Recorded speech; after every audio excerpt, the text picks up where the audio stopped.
All right, so let me turn to the number 3 problem. So how mathematicians choose problems? Because there are a lot of problems people can work on, and what problems should we choose? Well, unfortunately, mathematicians choose problems and projects in a very, very counterproductive way. So that's at least for pure mathematicians, this is the case. So we choose a problem, basically, that's unlikely to be solved. So if we believe we can solve something, probably we don't choose that project.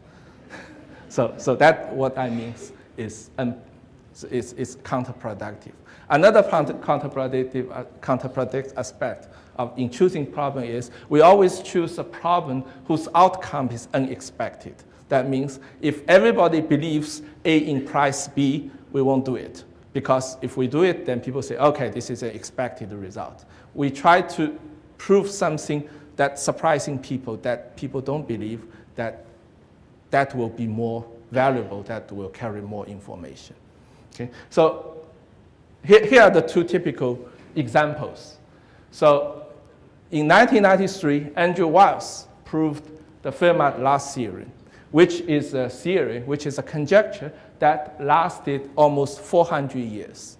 And certainly, when he picked up the project, I'm sure he was not sure he can solve it or not. He picked up the most difficult problem. He picked up the problem that is most likely he cannot solve. But eventually, he was successful. It took him 8 years to finish the job. So more recently, in 2002, Greg Perlman solved the so-called Bangali conjecture. This conjecture is not as old as the Fermat-Last conjecture, but equally as famous as the Bangali conjecture. And moreover, he used the so-called Ricci flow method, which surprising people because the Ricci flow, this is a terminology, this is a field in mathematics. The Ricci flow, people studied Ricci flow for many, many years, and almost everybody believed that the methods of Ricci flow is depleted. It's going to the end. And yet, he made the great progress and solved the conjecture. So that's falls into the category of unexpected. When everybody believes you cannot do it, we do it. And there's some pros and cons to our choice of the problem. The pros is, of course, most of our work is very creative and original because we always pick up problems that are very difficult to solve. And at the same time, they're usually quite deep in discovering new phenomena. If some phenomena is not deep, we don't even care to do it. Okay. But there's some obvious cons. So one thing is 1 or 2 papers or 0 papers in a year is very common. Even we work very, very hard, probably we get nothing. And one tiny mistake probably will destroy half years of work. That's also very, very common.